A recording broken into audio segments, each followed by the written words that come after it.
I think a lot of people think that mandrake is a fictional plant because of Harry Potter, but it's a real plant.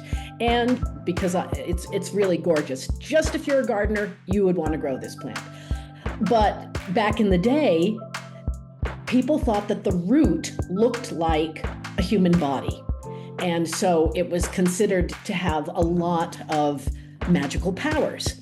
It's also one of the flying herbs, which is what witches were supposed to use to be able to fly. They used it medicinally, and they also used it just to get high. But the most interesting aspect of it to me, well, there's two. One is the religious aspect of it. There was an oracle in the north of Greece called the Oracle of the Dead. Not like there was also the Oracle at Delphi, which most people know about. Mm-hmm. But you went to the Oracle of the Dead if you wanted to talk to somebody who was a dearly departed. If you had a question, if you wanted to know, what should I do? Do you know that I loved you? I'm sorry I did this. If you wanted to have some kind of communion with a dead loved one, you would go to this oracle and you would do these cleansing rituals, and you would eat special foods, and you would sleep in a special temple. And in those temples, they have found remnants of hashish in these burners. And people reported having these very vivid dreams in which they spoke to their loved ones. And it's very possible that the hashish helped people get to the state of mind where they could feel that their questions had been answered, where they had this communication with their loved ones. But tansy is a tough one. I am not an herbalist. I'm a forager, and I'm all about the food, not the medicine. But even herbalists play it safe with tansy, because tansy can be a useful herb, but it also can have some toxic effects depending on how it's used. So you always need to be careful with tansy. But to me, the most interesting story of the Narcissus involves Demeter and Persephone. Mm-hmm. And Demeter was the goddess of the harvest, and her daughter was Persephone. And Persephone was out picking flowers with her posse of nymphs one day, and she saw this amazing narcissus that had like 100 flowers on it. And she went over to pick it, and just as she bent down, the ground opened, and Hades, the god of the underworld, the god of the dead, grabbed her into his chariot and brought her back down to the underworld to be his queen. Harvested, and that's also how Adonis was born, from the myrrh plant. It's not something you're going to be able to forage for locally. It is a desert plant. It grows only in a very small region of northeastern Africa. But it was used in ancient Greek times for a lot of magic potions, give you dreams that were supposed to be prophetic, to create love potions. So that's why it's in the Love Potions and Libido Killers chapter.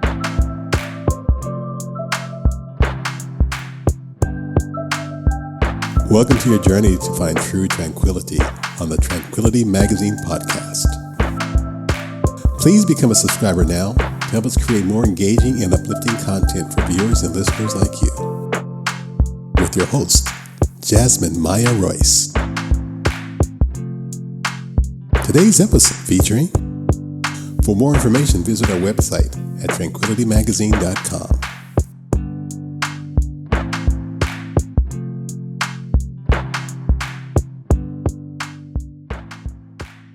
Today, I'm really excited to have Ellen Zachos.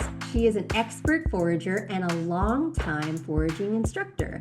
She is the author of 11 books, including The Wild Crafted Cocktail and Backyard Foraging. Her newest book is Mythic Plants, Potions, and Poisons from the Garden of the Gods, and you can find her at mythicplants.com. Welcome to the show, Ellen.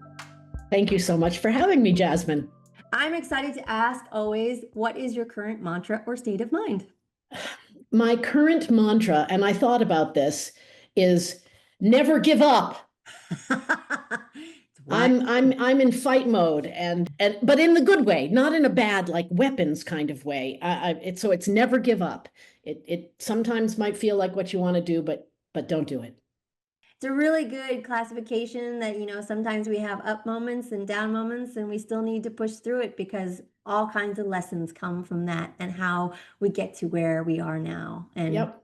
we have to look back and go, if I didn't push through, I may not have seen where I am now. Yeah. So how did you get into foraging and foraging instructor? Well, I was for many years, well, I'm going to take a step backwards. My first career was on Broadway. I did Les Mis, I did a bunch of musical theater. And one of my opening nights, I think it was for The Sound of Music, somebody gave me a plant instead of a bouquet of flowers. And I thought, I can't grow a plant. I'm going to kill this. What do I do? What do I do? What do I do? And so I started to, try and learn about plants. And so I came to the world of horticulture through houseplants. And eventually, when I left, the wonderful world of show business, I went back to school at the New York Botanic Garden and started my own business designing, installing, and maintaining rooftop gardens in New York City. Wow. So one of the people that worked for me was a forager, and we were having lunch one day, and I did not have anything good to eat. I had probably slapped a piece of cheese between two pieces of bread, and that was it. And she reached over into this, we were doing a backyard, not a terrace at that time. She reached over and grabbed a couple of leaves of garlic mustard, which most gardeners will know is a pernicious weed, but it also happens to be delicious. And she said, "Here, put this in your sandwich, it'll make it better." And I was astonished by the flavor, by the fact that this was a weed, by the fact that it was free. I mean, all of these things were so interesting. And I thought, wow, I really need to know more about this. So I threw myself into foraging. I read everything I could. I would take classes. I would go to foraging weekends.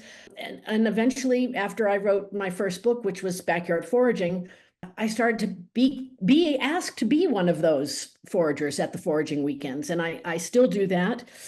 And I still love it. Wild foods are a wonderful thing. And interestingly to me, a lot of the things that we forage today were normal foods back in the times of the ancient Greeks. So some of them actually made it into the book. Yeah, I'm always surprised at everybody's background and how things evolve, happenstance and circumstance and how it led you to be who you are today.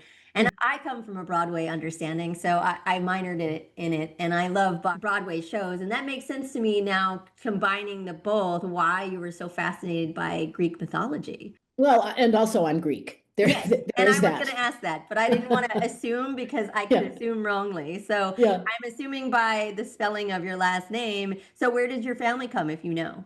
I do know. My father was born just a few months after his parents re-emigrated to the United States. They emigrated, married, and then as so many immigrants do, they said, let's move back to the old country. We've got a little nest egg now. Let's move back. So they did, and tragedy befell them in the shape of having a son die and the father get very, very sick. So they came back to the United States. My dad was born a couple months after that. His father died shortly thereafter, and they came from my yaya came from a very, very small village called Bukovica, which is not far from Meteora or Metsovon. Those are the two cities that people might know. But it's seriously, when we went there in 1974, there was one telephone that the village shared, and maybe there was electricity. I don't know. There were certainly no toilets. So it's a very small village. I haven't been back. Oh, wow. Yeah. I mean, I haven't been up to the northern part of Greece, but I always think the history and Greek mythology is one of my favorite things. And so I was excited about your book and how you reference so many different things where you paired both understandings, both the mythology about it and the history and the connection to the plants, herbs, or fruits or trees, or you like touch on every aspect we could get to with. Yeah, I love that combination. I just love how they come together. There's so many great stories about these plants in the myths. Yeah, so I enjoy the elements that you spoke about. And I wanted to say, because we're talking about your history, you have already put into your preface or alluding to the book starting about the spelling and why to make sure that educating people about the idea that it's not a typo. Could you enlighten us about why you said this element to make sure that we understood you? Well, I think, I grew up being told that the hero's name was Hercules and that certain things were spelled in certain ways. But I think it's important to be respectful of the culture from which these names come. And so the name is not Hercules, it's Heracles. That's how they said it, that's how they say it. There are no C's in Greek. If you see a C, it's pronounced as a K. So I'm trying to help people understand how these names really would be pronounced out of respect for the culture that originated the stories and originated the names. Yeah, I think that's a very wise element to enlighten us all to know a little bit of the truth of we've been raised on a lot of these stories in our, analogies and our backgrounds and little mythical tips here and here from American perspective, but we also have changed it to Americanize it. And in that way, we can affiliate to our understandings. Me living in England, I understand pronunciation and spelling in a different way for a long time that I've never spelled or said anything correctly in my mind once you live there. And I was like, oh, but all these things are relevant to be authentic and Yeah. to throw back to the original understandings, because I believe words have power and meaning, and saying the true word and the true pronunciation for something is very powerful when you do that. Mhm. So when you dive in, I have to bring up one of your first chapters that I know that everyone, and you already talked about it yourself, would understand this particular herb. This is in the beginning when you teach elements of and about different plants in regard to intoxicants. And there's two that I wanted to reference. And the first always being, because I am a Harry Potter fan, I would like you to talk about the one that I have no idea about and I'm still learning in the concept as the mandrake. Yeah. I think a lot of people think that mandrake is a fictional plant because of Harry Potter, but it's a real plant. And it was thought of, and I just saw an ad come across my feed the other day for somebody who was selling them, and I desperately want it in my garden, but they were asking so much money. First of all, it's a beautiful garden plant. It's got large leaves, they've got great texture. The flowers are big and purple, and it's beautiful, and it's drought tolerant. And I don't know why more people don't sell this plant, because it's really gorgeous. Just if you're a gardener, you would want to grow this plant. But back in the day, people thought that the root looked like a human body. And so it was considered to have a lot of magical powers. It's also one of the flying herbs, which is what witches were supposed to use to be able to fly. And I'm trying to think of what the most, it was used medicinally. It was added to wine to make it more intoxicating. It's just a really interesting plant. I'm trying to think of what the most interesting thing that would be. What is it about mandrake that interests you the most? Oh, I like the fact that you were kind of sharing into the Harry Potter element when you chop it and it screams, or an actual god screams instead. Well, one of the myths around it was that it was dangerous to dig up the mandrake root, and that the mandrake root in Harry Potter has the power to scream. And in ancient Greece, it was thought that it would curse you if you dug it up. So the root diggers would go and they would dig almost all the way around it, and then they would tie a dog to the root and say, like, hold out a piece of meat, trying to get the dog to come in, and the dog would actually do the final harvesting of the mandrake root, so that the root digger, the human, would not be cursed by the power of that plant. People thought it was an aphrodisiac. People said it might have sprung from the blood of Prometheus, who was chained to a mountain in the Caucasus for having given the gift of fire to man. There's so many different stories about mandrake. Yeah, it is a fascinating one, and you give us some tidbits, and there goes into a longer explanation in your description. But I thought that was very much like an intriguing thing that I've read many books on herbal understandings, but never one that mentioned this root as an actuality and anything about it, because I'm a novice in that perspective, that I have no idea what this is and how to grow it. I think you said zone 6.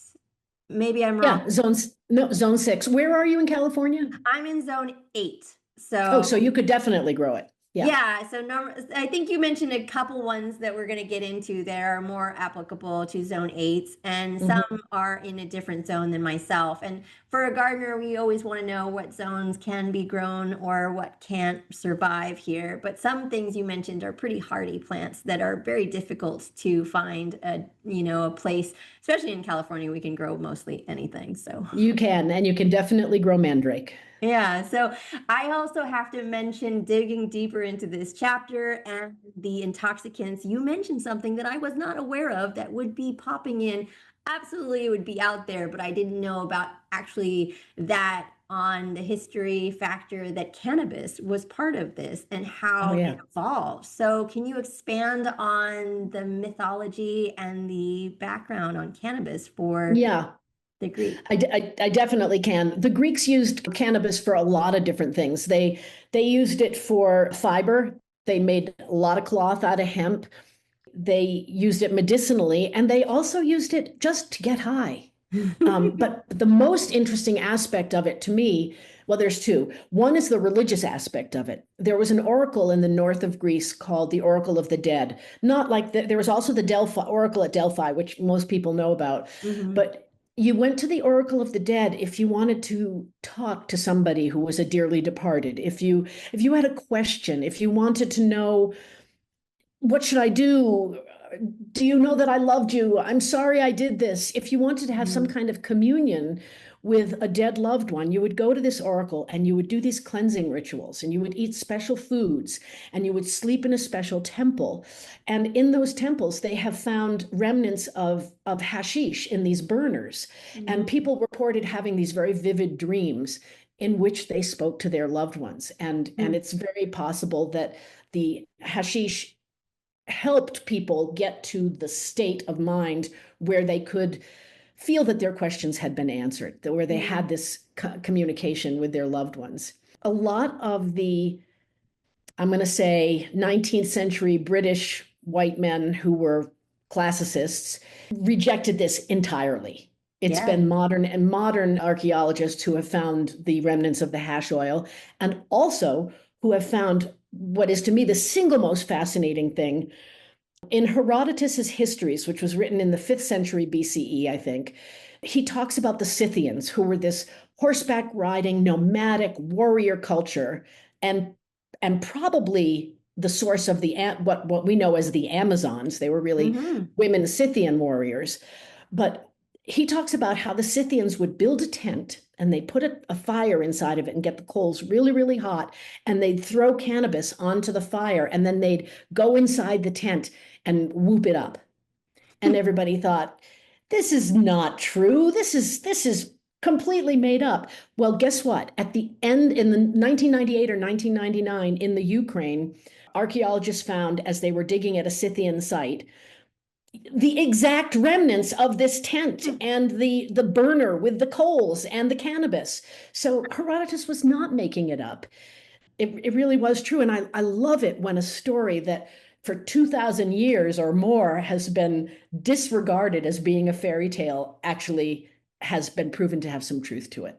Yeah, I always think it's amazing, the historical moments. And you're right in a lot of ways that you are bringing forward truth to stories that have been sheltered, hidden, and reserved for people that do not think it's worthy of the population to know about. And that's the thing. They were like, oh no, the Greeks were noble. They would never have done this. You know what? The Greeks were people.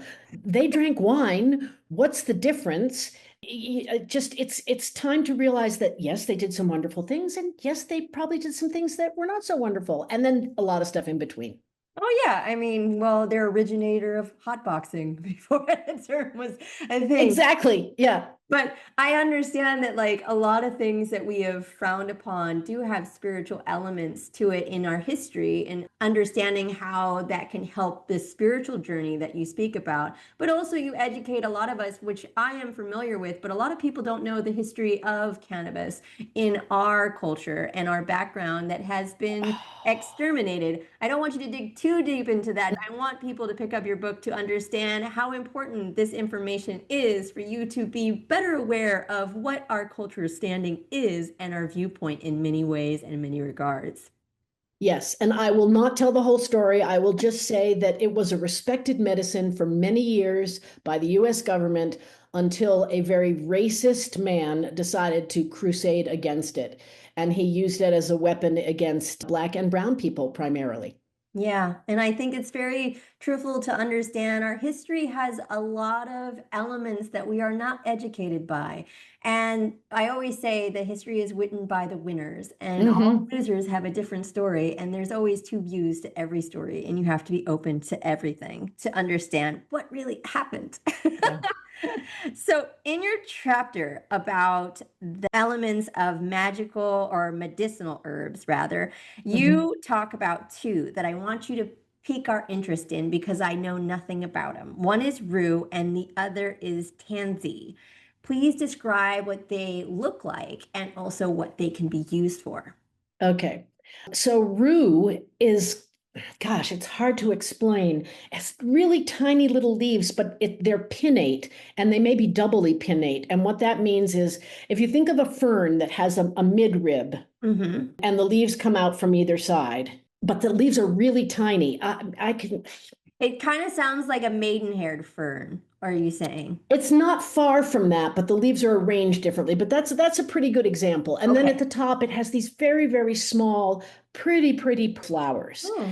And yet it has this reputation for having a very bad smell. And let's just say that the smell is part of the story that involves Medea and Jason on their way back from the Golden Fleece, and I will say no more. Yes, I think it's also understanding that as like it's formaldehyde-esque, as you referenced, in a way that it keeps people away from certain ladies of fancy for a gentleman who's particularly interested in that story. Okay. So I totally understand that. And tansy is a one that I've never heard of before, and I know nothing about it. And I know it's a complicated story too. Well, tansy is in the daisy family. So if a lot of people see a flower that's got the classic daisy shape and they think they're all daisies, and they are in the daisy family, and tansy's in the daisy family. And its story comes from a young boy who was beautiful and who captured the eye of Zeus. And Zeus took him up to Mount Olympus and made him his cupbearer and made him immortal. But tansy is a tough one. I am not an herbalist. I'm a forager, and I'm all about the food, not the medicine. But even herbalists play it safe with tansy because tansy can be a useful herb, but it also can have some toxic effects depending on how it's used. So you always need to be careful with tansy. Yeah, good understanding because it's not one that's crossed my path, and to understand what I can use it for and what it's good for is kind of outside my wheelhouse of knowledge. But I will dig into something I really love and enjoy. You are touching on a very important and famous in my mind for the Greeks about the fig and its history and a little bit of his complexity. Can you enlighten us a little bit about the fig and the fig tree? Yes, I will. And you have to think about the ancient Greeks. They didn't have electricity. They didn't have refrigeration. So it was really important for their food that they be able to preserve foods in times of plenty for times when there was not a lot of food. Yes. And so their most important foods were olives because they could be preserved, and grapes because they could be dried or turned into wine, and figs because figs could also be dried and they were delicious and they had a lot of calories in them. So that was a really good thing. So there were specific laws in Greece about who could eat figs, how many could be exported, what the punishments were if you ate a fig that wasn't yours. there's a lot of really very strict rules about figs that are pretty interesting. There also, I will say, it is a sensual fruit, and I will not go into details, but it's a very sensual fruit, and so it also figured into different ceremonies as well. But one of the things that I find most fascinating from a horticultural point of view is that figs are unusual. And if anybody who's listening grows figs, they already know this, but the fig is actually a flower and it has to be pollinated from the inside. And this is done specifically by fig wasps who crawl inside the immature fruit and must pollinate before that fruit can ripen, be mature, and become delicious. And the Greeks figured this out. And in the book, I described the method that they used to make it possible to harvest these figs, and it wasn't easy. Today, we have a lot of fig species that do not require this kind of dance to get those fruits pollinated, but there are still some old species of figs where you do have to do this very complicated process to get the fruit to ripen. And don't worry, you're not going to eat a wasp if you bite into the fig. The wasp, this might not be pleasant for most people. I don't know. It doesn't bother me at all. The wasp dies inside the fruit and kind of is biodegraded. No, not mummified, because then it would be like hard and you would bite into it. But the enzymes inside of the fruit dissolve the wasp. So you don't, yeah. I always think it's fascinating that you touch on multiple points in all these chapters we're speaking about the male and the female genesis of the plant and where it comes from, and like the concept, especially with the fig and the fig produce and all those aspects about how to pollinate. And normally you were talking about the female being the lead, and also we have the male, and you were keeping one of the male elements on the tree to do some other work. And that was kind of fascinating, a way to remind us about the genus needing to be more the mother factor of the one that gives birth. That may be the reason that we have more female trees that have better blooms and better tasting fruit.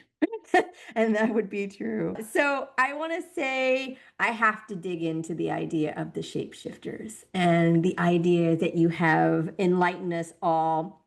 And I wanted to dive into one, I'm not going to say it right because it's not Molly, or is it? No, it is. That's exactly right. Okay, it's so Molly. One single L, and it's Molly. Yep. And so what is the shapeshifter plant herb, and what is it used for? And maybe you can enlighten us a little bit more. People usually say, what is your favorite plant in the book? And I always say my favorite plant is Molly, because it really is.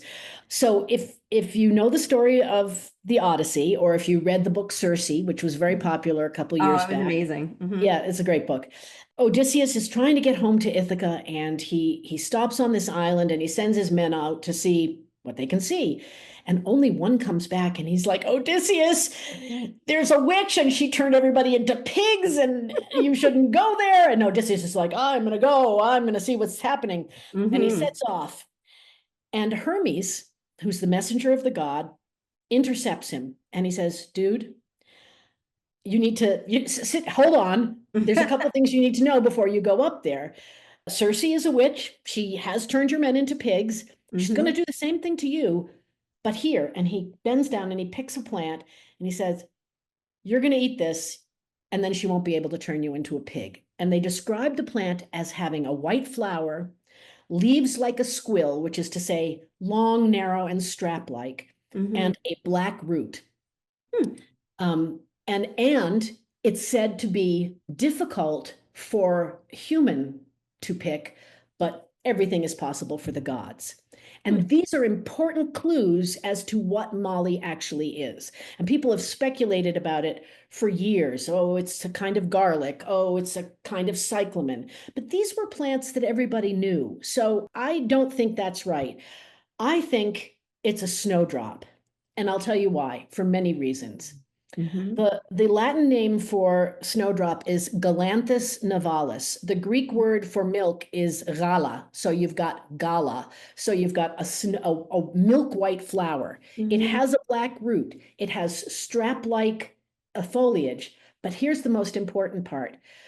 It's what we call a spring ephemeral, which means it comes up early in spring, it blooms, and then it dies back.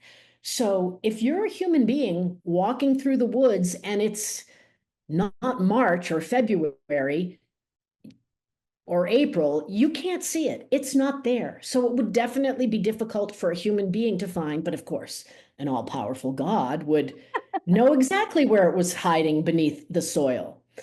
And then as people start to understand this, and as we've been doing, chemical research, there are some actual plant chemicals in Molly that make an even more persuasive argument for this being the plant that Hermes gave to Odysseus. And I don't know if you want me to go into those or if you want me to leave something for readers to find out on their own, but. Oh, yes. I think it's a really fascinating one, but you perked my interest in a way that I'm like, well, I was looking at the photo in your book and it does look like a snowdrop. And I've seen them before when I lived in England. They seem to arrive by gravestones in England for the most part. Is the wake up, I always think it's like the forget-me-nots too, but it's a different thing, but very similar, that they arrive at just the start of spring and how beautiful they are. Yes, they do bloom at the same time. And so I understand that I love to have to mention Circe. That book was great, but also anything that advocates for Greek history, I'm all about it in a female perspective, which was one that you already mentioned a couple times about a vote for one or another, and they ended up voting, I think, Athena, but I may be wrong in that. No, you were right. That's the story of how the olive tree came to Athens.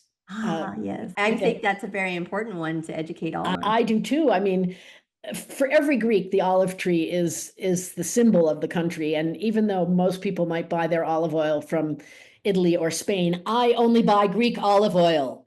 Greek olive oil is the best. But when Athens was just a town, the king decided it should have a patron god. And both Athena and Poseidon wanted to be the patron god of Athens. So they had to provide a gift, and whoever provided the best gift was going to win the town, was going to be the patron god of Athens.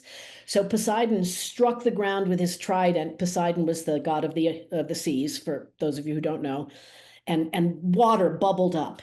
And everybody was like, ooh, water. And then Athena struck the ground, and an olive tree grew forth.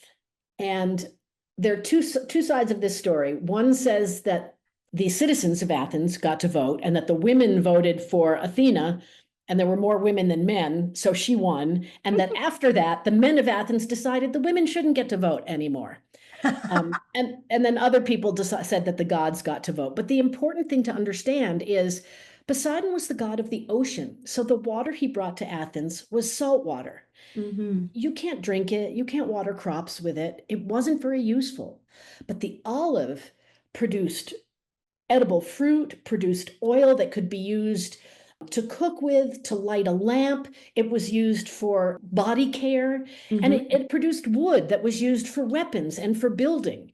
And again, if we talk about the Odyssey, there's a very, very important scene at the end where he's trying to prove his identity to his wife that involves an olive tree. It's a symbol of Greece, and it's a beautiful tree. And I know you've been there, so you've probably seen the vast expanses of olive trees that just grow out to the horizon. It's a wonderful living symbol. It is, and also it grows really well in the Mediterranean where it is from. And also our understanding of olive oil is we need to be educated on the idea of where it comes from and what is a better version of it. And plastic bottles with certain like temperament are not actually great olive oil. It's like a somewhat blend. And authentic olive oil has been said to do many things. And when I was in Greece, I did read the Odyssey all over again because I thought it's applicable to be here and enjoy the islands, because we were, I took my father and we were going to the different islands, and I was like, absolutely, I have to read this one while we're going to see everything that he's speaking about in certain ways, because the mythology and the legend and the history, and when you go back to what you're explaining about the roots and the experiences of being a person at that time, makes us know better about actually what was important at that time, meaning Mhm. what you do, foraging, finding food and the resources you need to survive, because we were more an agricultural time Oh, rather yeah. than what we are now. Most people don't even know how to grow. Like you said, you didn't have a green thumb until you made one, but most people do not have a green thumb, or they want to. Mhm. And it's terrifying to understand those things. But you do talk about trees a little bit deeper when you talk about the three trees. And they are different ones in a way that, for my understanding, ash tree was a very important one to the understanding of like witchcraft and understanding four wands and other things for the ash tree as an archetype in England and the Celtic background. But can you educate us a little bit more on these three trees for a Greek perspective? Yes, I can. And it's interesting they were used for wands in the Celtic background because primarily they were used for weapons in the Greek history. They were a much lighter wood than something like oak, but also very, very strong. And Greek gods go back several generations. The ones that we think of, Zeus and Hera and Aphrodite and Apollo, those were the third or fourth generation of Greeks. But some of the earlier Greeks were actually named the ashes, the ash trees, and they created, I'm looking here to see if I can find a quote. So it was used as a weapon because it was strong, because it could be made into a spear that people actually could carry into battle and not become exhausted. But it wasn't only used as a weapon. You've probably heard the expression manna from heaven. Yes. And this was probably the product of an ash tree, which even today in Italy is, or Sicily, I think, is cultivated, and the sweet, sugary exudate from the plant is what gave rise to mannitol, which is one of our sweeteners today, and especially good for diabetics or people because it's lower on the glycemic index than cane sugar. Yes. So back in the day, people used this as a sweetener. So it was both a weapon and a food. So it could kill people and nurture people, which I find very interesting. Yeah, fascinating. Your quote. Pelian ash it was, a gift to his father Peleus, presented by Chiron once, hewn on Pelian's crest to be the death of heroes. Chiron was the centaur who educated a lot of the Greek heroes and taught them about music and medicine. And he had given Achilles' father a spear made of ash as a strong and deadly weapon. And Peleus then gave that to his son Achilles to take to the Trojan War. Yes. I mean, there's so many fascinating segments that you enlighten us a little bit more about different nuances in the Greek mythology that you did so much research on.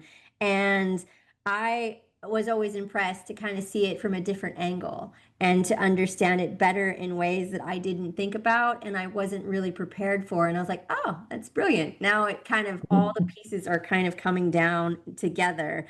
And so you always talk about something that I always curious about, because I don't know anyone that knows anything about mythology that doesn't know our word of choice right now, narcissist, we would say, but Narcissus.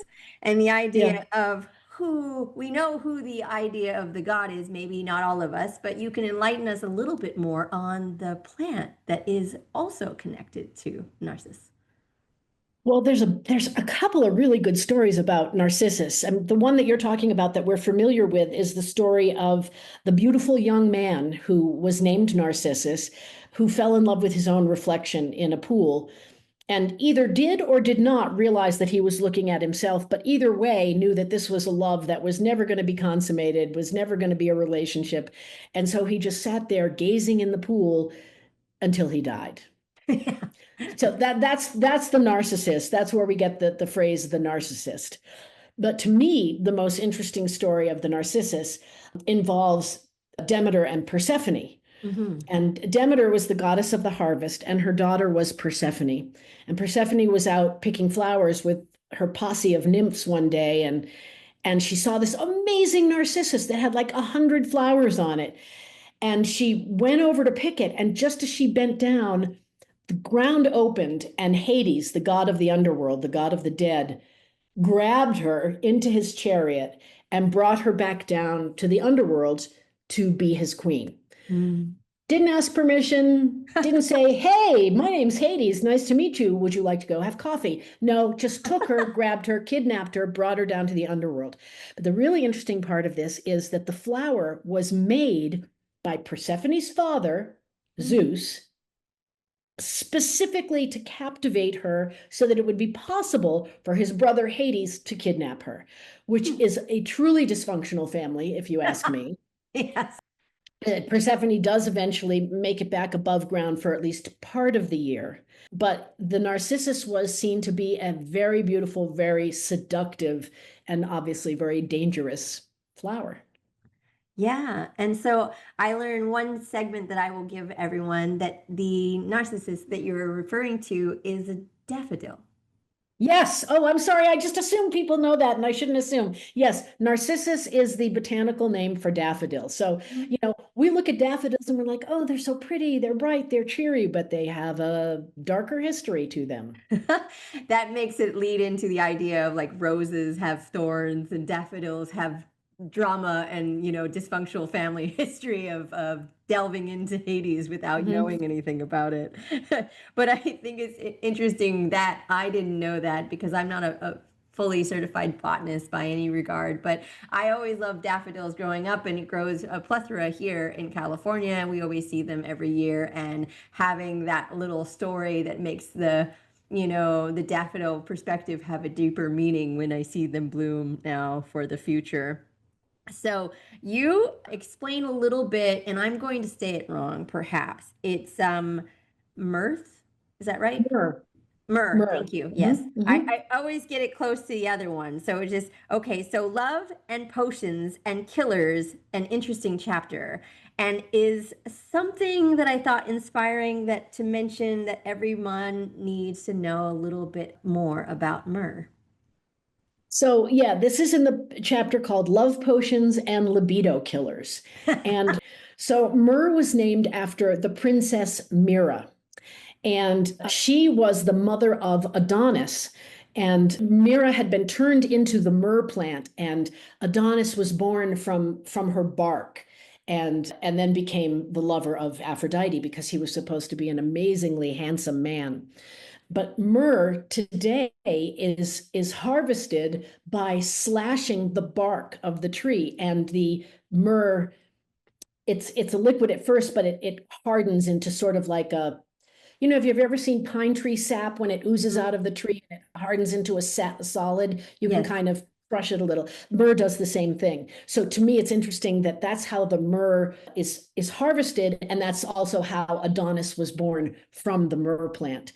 It's not something you're going to be able to forage for locally. It is a desert plant. It grows only in a very small region of northeastern Africa, but it was used in ancient Greek times for a lot of magic potions to give you dreams that were supposed to be prophetic, to create love potions. So that's why it's in the Love Potions and Libido Killers chapter. Yeah, fascinating one that I always understand, that's kind of brought forward in a way that it's a word that we have heard, but we don't really understand. And I would give myself the credit that I don't understand everything, especially in that one.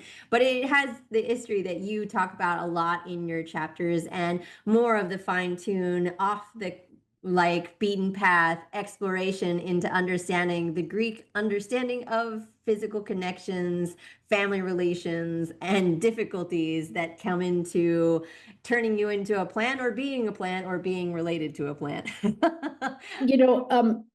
So most people, I think, have heard of myrrh because it was one of the gifts of the three wise men, and we all heard that story growing up. But today, it's still used in cosmetics. Check your toothpaste label. I use Tom's toothpaste. Oh, yeah. Tom's, they have myrrh in some of their toothpaste. So it's got these antibacterial, antifungicidal, antifungus kind of properties to it. And the Greeks may not have called it the same thing. They might not have said it's antibacterial or antifungal, but they did know it had those medicinal properties. Yeah. It's always surprising what you learn about things that you were sort of educated by, but only the blanket of something that you heard, but you have no idea what it is. Mm. So I always have two questions at the end. One is the first is, what is the best advice you've ever received? The best advice I ever received was from a teacher who said, if there's something you want to do, tell everybody you know, because somebody is going to have an idea of how you can get it done or who you could connect with. And I have found that to be true. So don't be shy. If there's something you want to get done, a project, or if you have a question, ask everybody you know. Most people won't be able to help, but somebody is going to find it interesting and may be able to help you out. That's Oh, it's a best advice. Yeah, it's a good understanding because people forget to actually, it's not really asking for help, but kind of putting your dreams into motion. And you need to give them to motion and some clarity in order that this is my path and this is where I want to go. And what do you think about that? But being open to feedback would be great. Yes, yeah, that's exactly right.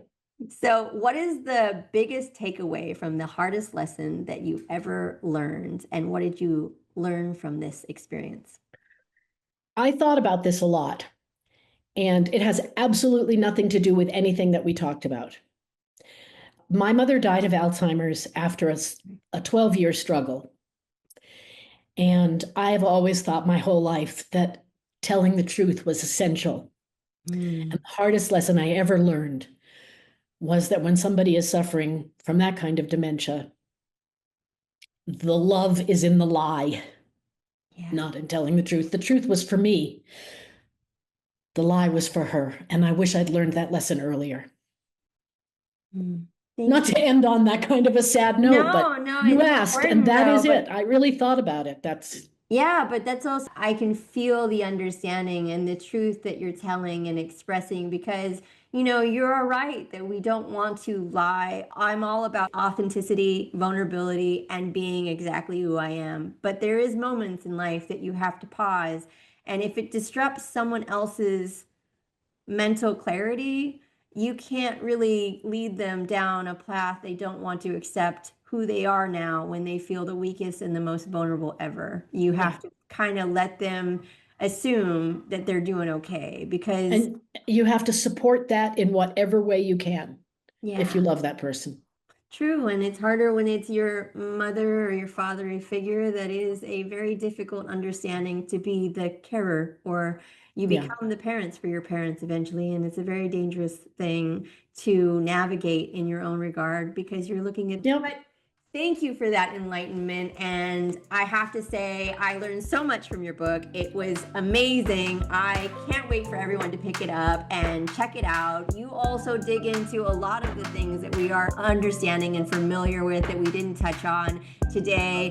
Elements that I used to be in love with, the idea of a certain type of plant that grows in the summer and it gets everywhere because it's beet red. And this one particularly, you delve into understanding the dichotomy of Hades and his narcissistic moment that we mentioned before. So you can educate everybody about some stories that hold hands, and you do reference them a multitude. This one links to this one. So go back to that segment to learn about that chapter or that plant, herb, or fruit that you speak about to kind of link the pins together to make it more clarity on some things that we may know some, but we don't know everything. But thank you, and pick up the book, Mythic Plants, Potions, and Poisons from the Gardens of the Gods. And you can see all the notes in the bio and check it out. But thank you, Ellen, very much for your time today. My pleasure, Jasmine. Thank you so much.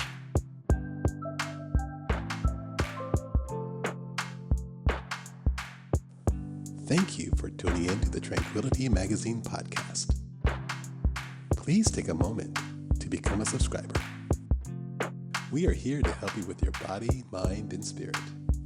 We want to thank our team for helping create every episode and content at tranquilitymagazine.com.